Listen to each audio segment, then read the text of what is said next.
साथियों, आप सभी का हमारे यूट्यूब चैनल में स्वागत है।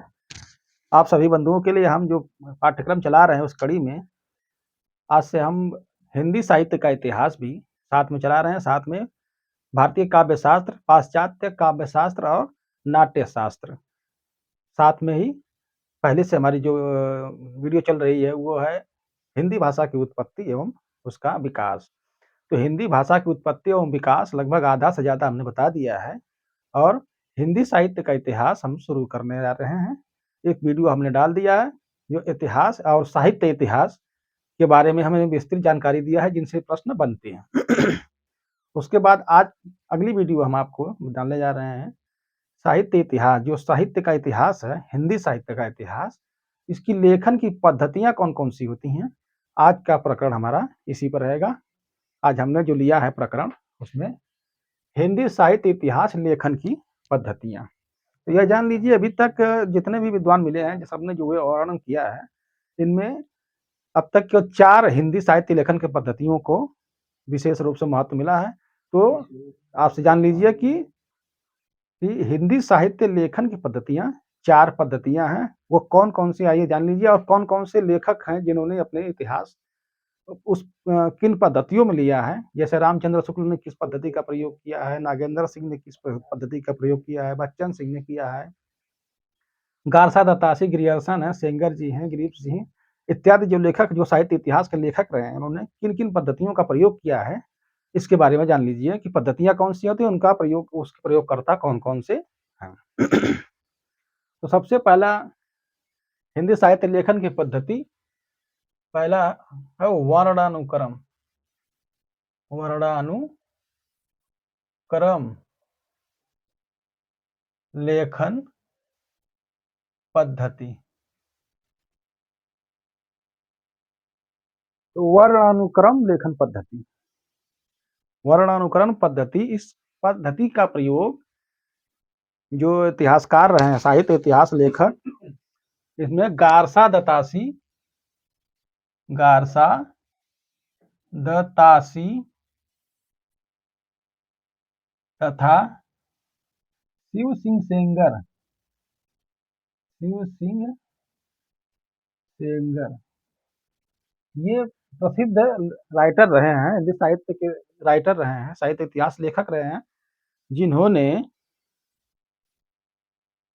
वर्ण अनुक्रम लेखन पद्धति का प्रयोग किया है। वैसे तो बहुत से मिलेंगे लेकिन जो मूल जिनके बारे में पूछता है वो यही है, गारसा दत्तासी और शिव सिंह सेंगर। तो गारसा दत्तासी तथा शिव सिंह सेंगर ने वर्णक्रम लेखन पद्धति का प्रयोग अपने साहित्य के इतिहास लिखने में किया है।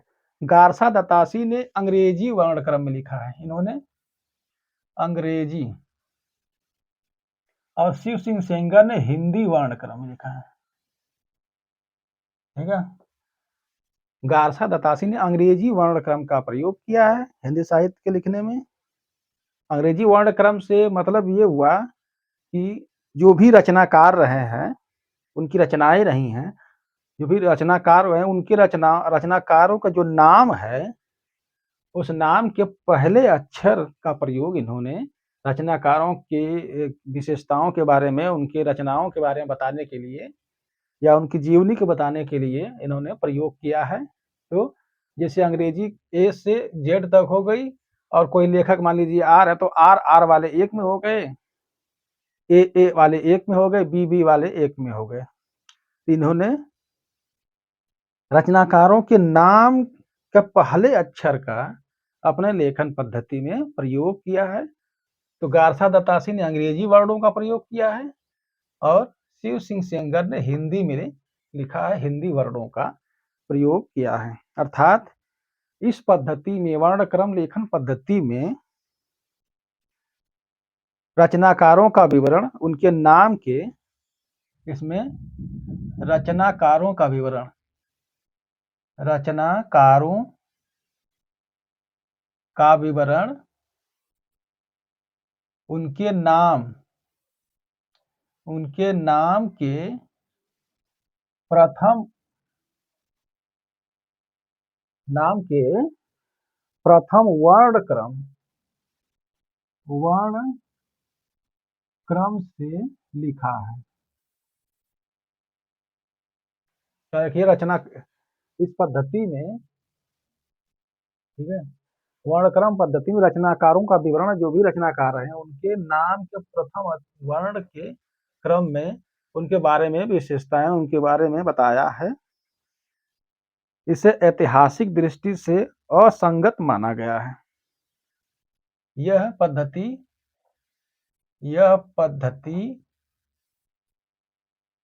ऐतिहासिक दृष्टि से असंगत पद्धति है।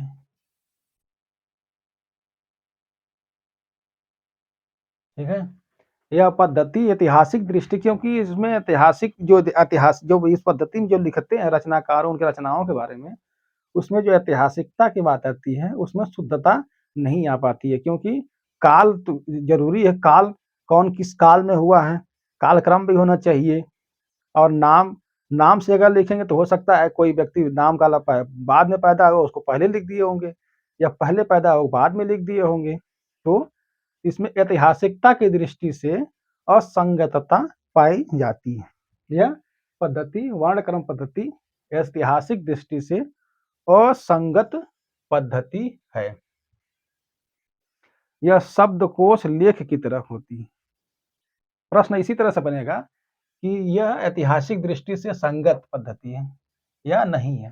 तो यह पद्धति असंगत पद्धति है। इसमें यह शब्दकोश लेख की तरह होती है। इसकी एक विशेषता और है कि यह शब्दकोश पद्धति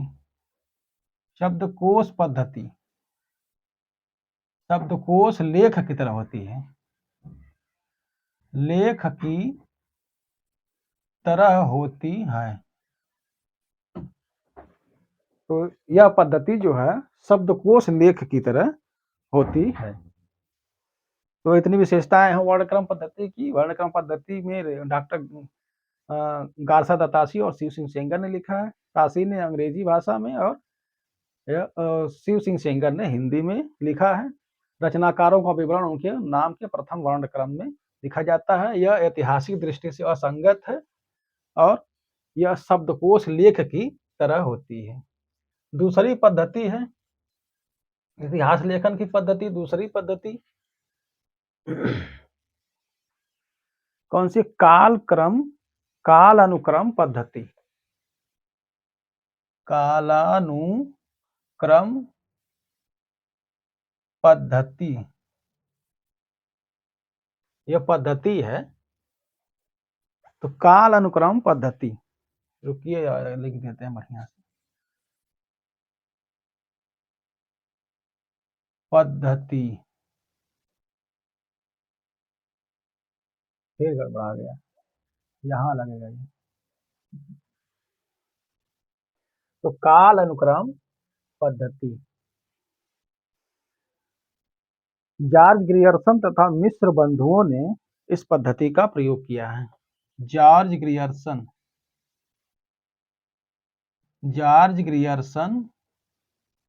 तथा मिस्र बंधुओं ने जॉर्ज ग्रियर्सन तथा मिस्र बंधुओं ने तो काल अनुक्रम पद्धति का प्रयोग जॉर्ज ग्रियर्सन तथा मिस्र बंधुओं ने इस पद्धति का काल अनुक्रम पद्धति का पूछता है। इसमें देखिए गारसा दत्तासी शिव सिंह सेंगर ने वर्ण क्रम पद्धति का प्रयोग किया है। ये प्रश्न बहुत ज्यादा बनता है। काल अनुक्रम पद्धति जॉर्ज ग्रियर्सन और मिस्र बंधुओं ने काल अनुक्रम पद्धति का प्रयोग किया है। यह इतिहास लेखन की दृष्टि से अधूरा माना जाता है। यह भी लगभग वर्णक्रम पद्धति पर ही आधारित कवि वृत्त संग्रह है। यह अधूरा ऐतिहासिक दृष्टि से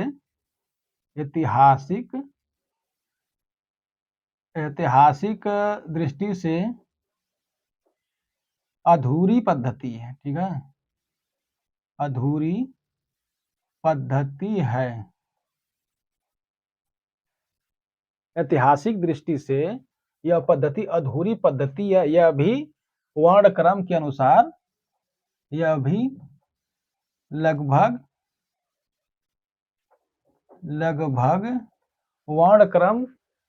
वर्णक्रम के वर्णानुक्रम आधारित है। इसे अधूरी ऐतिहासिक पद्धति कहा जाता है। ठीक है।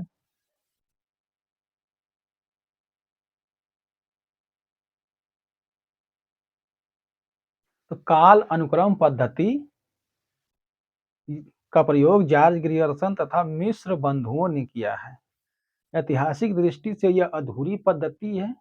यह भी लगभग वर्णक्रम पद्धति पर ही, वर्णक्रम आधारित ही पद्धति है। यह भी लगभग मात्र एक कविवृत्त संग्रह है। इसे कविवृत्त संग्रह कह सकते हैं। यह मात्र कविवृत्त संग्रह है। ठीक है। जो काल क्रमानुसार पद्धति है, यह मात्र कविवृत्त, कवियों की जो कवियों के बारे में जानकारी है, बस उनका संग्रह है, उनके व्यवस्थित इतिहास नहीं है। यह भी काल क्रम अनुसार पद्धति है। ऐतिहासिक दृष्टि से बिल्कुल अधूरी पद्धति है। जिस प्रकार से वर्णक्रम पद्धति ऐतिहासिक दृष्टि से अधूरी पद्धति है, तो वर्णक्रम में कारसा दत्तासी और शिव सिंह सेंगर ने लिखा है, और काल क्रम अनुसार डॉक्टर जॉर्ज ग्रियर्सन और मिस्र बंधुओं ने अपना हिंदी साहित्य का इतिहास इसमें लिखा है। कालक्रम कई बार बार पूछता है, पूछेगा ही पूछेगा, समझ लो कि आ ही गया है पेपर में। तो कालक्रम अनुसार पद्धति यह जॉर्ज ग्रियर्सन और मिस्र बंधुओं ने प्रयोग किया। पूछता है इसमें से कौन है जिन्होंने कालक्रम अनुसार पद्धति का प्रयोग किया, तो मिस्र बंधु और जॉर्ज ग्रियर्सन दोनों ने कालक्रम का प्रयोग किया है। और वर्णक्रम का गारसा दत्तासी तथा शिव सिंह सेंगर। कितना पढ़ लो, आपको नहीं अगर पढ़ते एग्जाम से 2 दिन 4 दिन पहले, तो कंफ्यूजन होना ही होना, गलत मार्क पक्का आएंगे। इसलिए इसको विस्तार से पढ़िए। जॉर्ज ग्रियर्सन और मिस्र बंधु, कालक्रम, और गारसा दत्तासी शिव सिंह सेंगर वर्णक्रम। गारसा दत्तासी और शिव सिंह सेंगर, बार बार दोहरा रहा हूं इसलिए कि दिमाग में बैठ जाए, सुनते जाइए खाली। वर्णक्रम लेखन पद्धति गारसा दत्तासी और शिव सिंह सेंगर ने, और कालक्रम पद्धति जॉर्ज ग्रियर्सन तथा मिस्र बंधुओं ने प्रयोग किया है। इसका कालक्रम पद्धति का प्रयोग किया है। अब तीसरी पद्धति है वैज्ञानिक पद्धति। वैज्ञानिक पद्धति, तीसरी पद्धति वैज्ञानिक पद्धति है। पहले पद्धति वर्णक्रम पद्धति, जिसमें गारसा दत्तासी और शिव सिंह सेंगर ने लिखा है, तथा दूसरी पद्धति कालक्रम पद्धति, जिसे जॉर्ज अब्राहम ग्रियर्सन ने तथा मिस्र बंधुओं ने इसका प्रयोग किया है। इसको रट लीजिए, बार बार रटिए, नहीं तो ये दिमाग से निकल जाएगा, कंफ्यूजन हो जाएगा। और तीसरी पद्धति वैज्ञानिक पद्धति है। इसमें निरपेक्ष, तटस्थ एवं क्रमबद्ध रूप से प्रस्तुतिकरण किया जाता है। यह निरपेक्ष, तटस्थ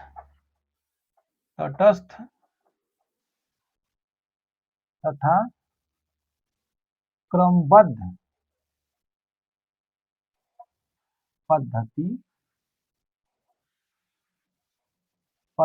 है। वैज्ञानिक पद्धति निरपेक्ष, तटस्थ तथा क्रमबद्ध पद्धति है। इस वैज्ञानिक पद्धति में क्या किया जाता है, जो भी वर्णन किया जाता है निरपेक्ष किया जाता है। प्रस्तुतिकरण, जो वैज्ञानिक पद्धति में जो प्रस्तुतिकरण किया जाता है, वह निरपेक्ष रूप से, तटस्थ रूप से तथा क्रमबद्ध रूप से पद्धति में प्रयोग किया जाता है। किसका? वैज्ञानिक पद्धति। तो वैज्ञानिक पद्धति कौन सी पद्धति है, पूछता है कि निरपेक्ष, तटस्थ और क्रमबद्ध पद्धति कौन है, तो यह वैज्ञानिक पद्धति है। ठीक है। तो वैज्ञानिक पद्धति निरपेक्ष, तटस्थ एवं क्रमबद्ध पद्धति है। इसमें किसी भी साहित्य इतिहास का वर्णन निरपेक्ष, तटस्थ तथा क्रमबद्ध रूप से किया जाता है। इस पद्धति का प्रयोग गणपति चंद्र गुप्त ने किया है।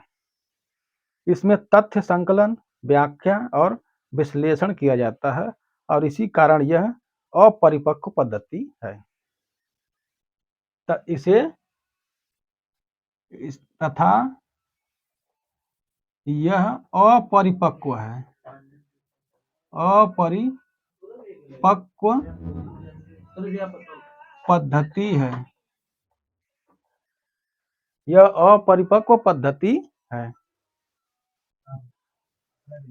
अपरिपक्व वैज्ञानिक पद्धति अपरिपक्व पद्धति मानी जाती है। कारण इसका है कि इसमें तथ्य संकलन, व्याख्या और विश्लेषण किया जाता है। इसमें तथ्य संकलन,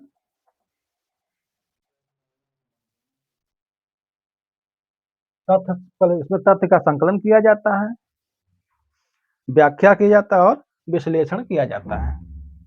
व्याख्या तथा विश्लेषण किया जाता है।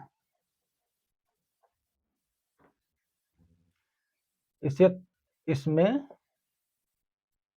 तथ्य संकलन, व्याख्या तथा विश्लेषण किया जाता है।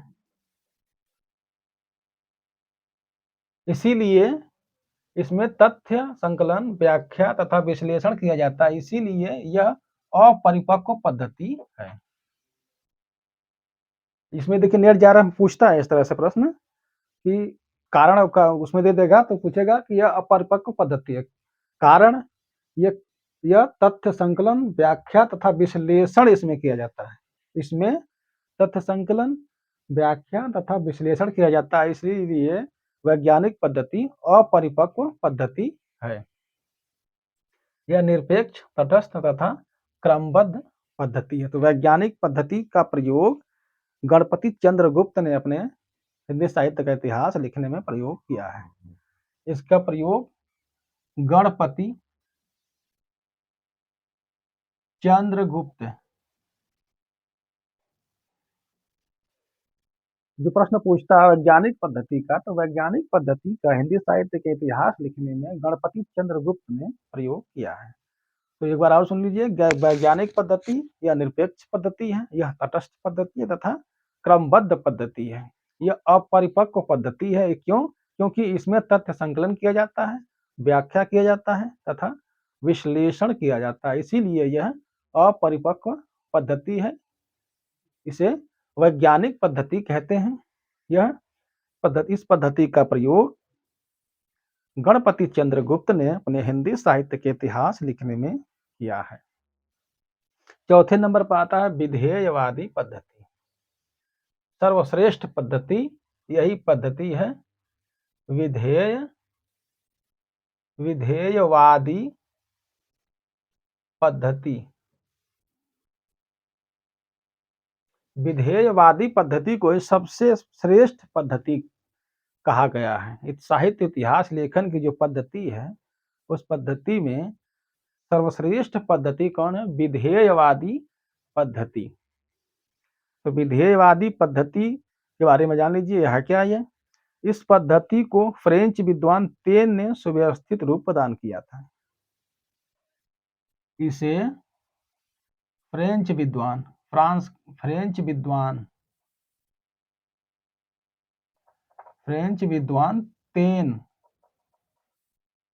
तेन TAIN, इनका नाम है तेन, एक फ्रेंच के विद्वान थे तेन।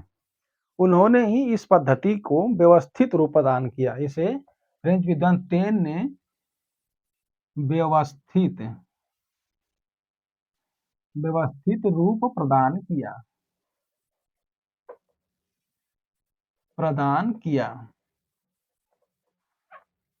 विधेयवादी पद्धति को फ्रेंच विद्वान तेन महोदय ने व्यवस्थित, पूछता है कि विधेयवादी पद्धति किसने दिया था, तो तेन का नाम आता है। ठीक है, इस पद्धति को फ्रेंच विद्वान तेन ने व्यवस्थित रूप प्रदान किया। इसके पहले भी ये पद्धति चल रही थी, लेकिन उसमें व्यवस्थित रूप नहीं था, तो उसको शुद्ध रूप किया किसने? 3 विद्वान, जो कि फ्रांस के विद्वान थे। इन्होंने विधेयवादी पद्धति को व्यवस्थित रूप प्रदान किया। यह इतिहास लेखन की, यानी कि विधेयवादी पद्धति इतिहास लेखन की व्यापक, स्पष्ट और विकसित पद्धति है। यह व्यापक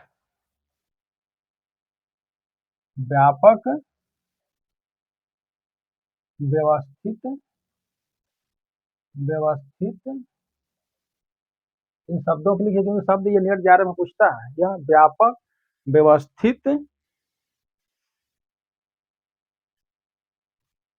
तथा विकसित पद्धति है।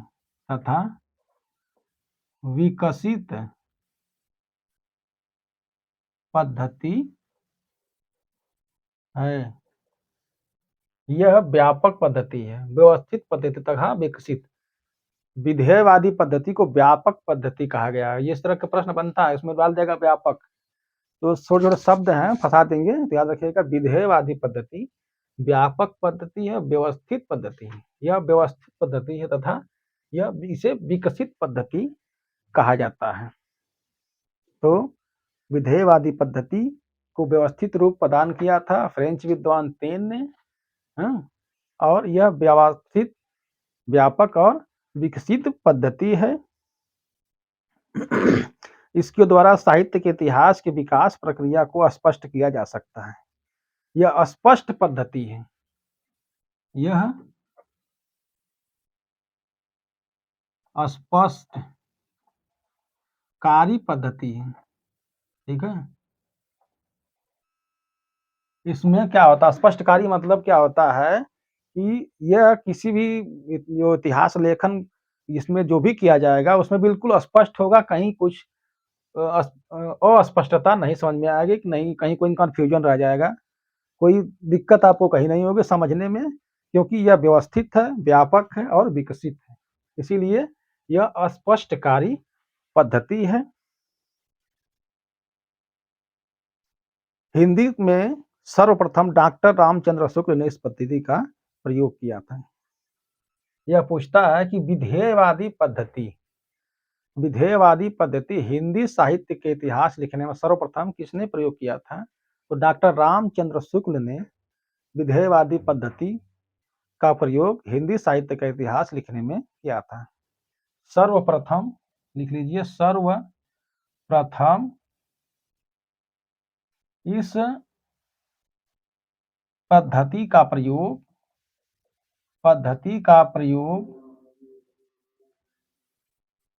हिंदी में डॉक्टर, हल्का सा कर दीजिए नीचे, बस बस बस बस बस बस। तो दोस्तों, विधेयवादी पद्धति का सर्वप्रथम प्रयोग, यह स्पष्टकारी पद्धति है। सर्वप्रथम इस पद्धति का प्रयोग हिंदी में या हिंदी साहित्य इतिहास में, ठीक है, हिंदी साहित्योतिहास लिखने में, ठीक है, लिखने में डॉक्टर रामचंद्र शुक्ल ने प्रयोग किया। रामचंद्र शुक्ल,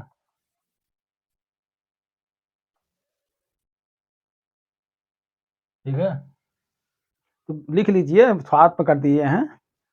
तो विधेयवादी पद्धति, इस पद्धति को फ्रेंच विद्वान तेन महोदय ने सुव्यवस्थित रूप प्रदान किया। यह पद्धति व्यापक पद्धति है, विकसित पद्धति है, सुव्यवस्थित पद्धति है।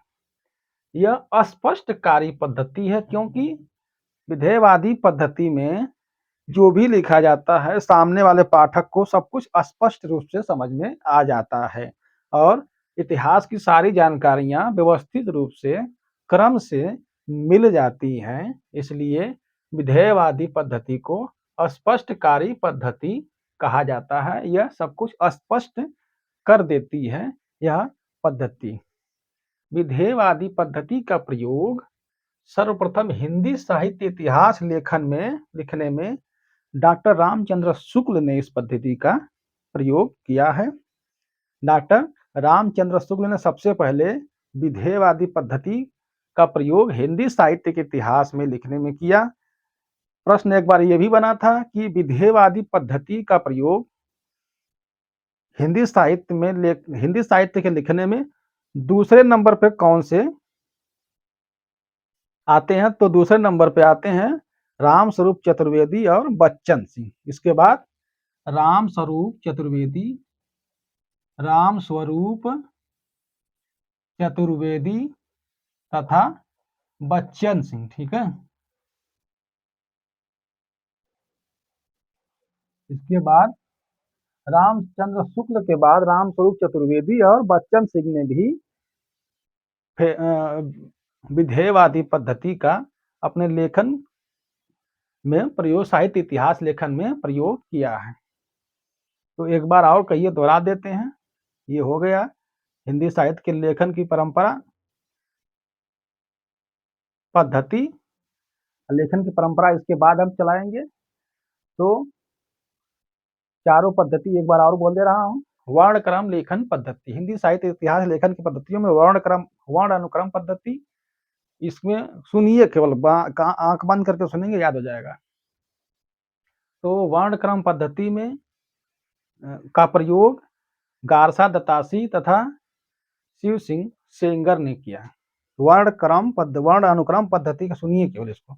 वर्ण अनुक्रम पद्धति का प्रयोग गारसा दत्तासी तथा शिव सिंह सेंगर ने किया। गारसा दत्तासी ने अंग्रेजी भाषा में प्रयोग किया, अंग्रेजी वर्ण क्रमों का प्रयोग किया है।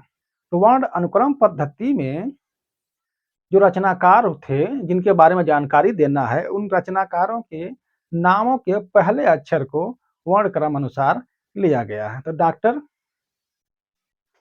शिव सिंह सेंगर और ये गारसा दत्तासी, इन्होंने वर्ण क्रम पद्धति का प्रयोग किया है। उसके बाद काल क्रम पद्धति, काल अनुक्रम पद्धति का प्रयोग जॉर्ज ग्रियर्सन और मिश्र बंधुओं ने किया है। इसमें काल अनुक्रम पद्धति में और वर्ण क्रम पद्धति में कोई विशेष अंतर नहीं होता है। यह अऐतिहासिक होती है, इसमें ऐतिहासिकता की नहीं होती है। इन दोनों में, काल क्रम में और वर्ण क्रम में, दोनों में ऐतिहासिकता नहीं होती है। कारण क्योंकि ये इतिहास को स्पष्ट नहीं कर पाते। तो वर्ण क्रम और काल क्रम, तो काल अनुक्रम भी लगभग वर्ण क्रम पद्धति ही है। तो काल क्रम पद्धति का प्रयोग डॉक्टर ग्रियर्सन और मिश्र बंधुओं ने किया है। काल अनुक्रम पद्धति का प्रयोग जॉर्ज ग्रियर्सन और मिश्र बंधुओं ने किया है।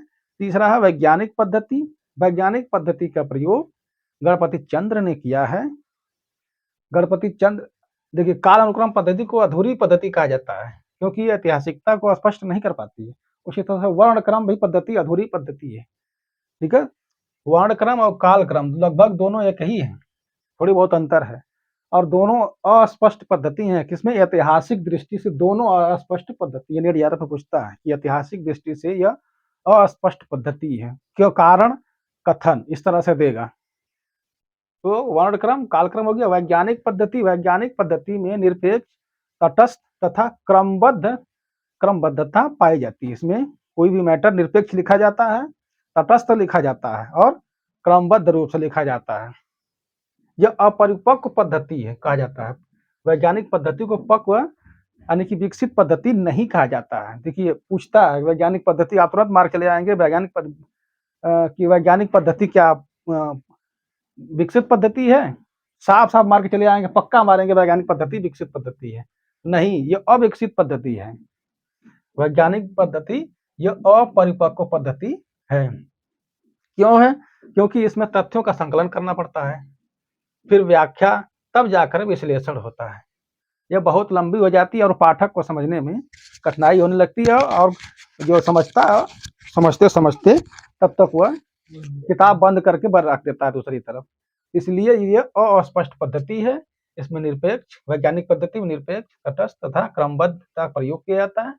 इसमें डाटा संकलन किया जाता है, उसका व्याख्या किया जाता है और उसका विश्लेषण किया जाता है।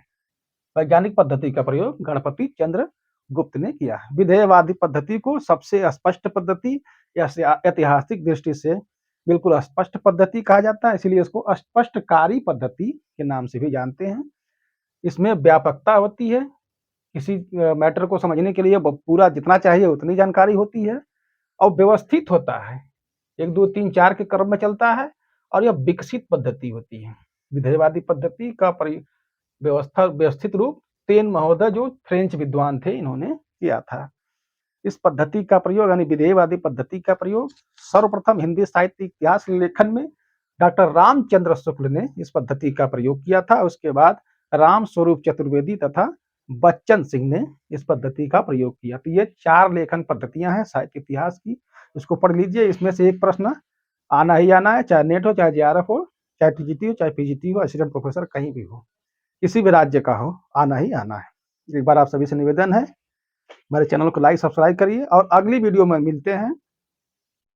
हिंदी साहित्य इतिहास लेखन की परंपरा, परंपरा कहाँ शुरू होती है और कहाँ आई है, तो हम परंपरा गोकुलनाथ से शुरू करेंगे। गोकुलनाथ से होते हुए हम आपको ले आएंगे, सबको करने के बाद सबसे लास्ट में रामचंद्र शुक्ल जी, और उन्हीं से शुरू करेंगे डॉक्टर नागेंद्र और डॉक्टर रामचंद्र शुक्ल के बारे में शुरू कर देंगे। तो पहले आप लोग जान लीजिए कि हिंदी साहित्य लेखन की परंपराएं कहाँ शुरू हुई, कौन कौन से परंपरा के। अभी तो आपने बहुत सुना होगा, गारसतासी तक सुना होगा, या फ्रेंच जो एडिसन ग्रीव्स वगैरह ये सब रहे हैं, करीमुद्दीन रहे हैं, इन शिव सिंह सेंगर रहे हैं, गारसतासी ग्रेसन रहे हैं, लेकिन इनके पहले भी लेखक हुए हैं। ऐसा नहीं है कि इनके पहले हिंदी साहित्य नहीं लिखा गया है, लिखा गया है।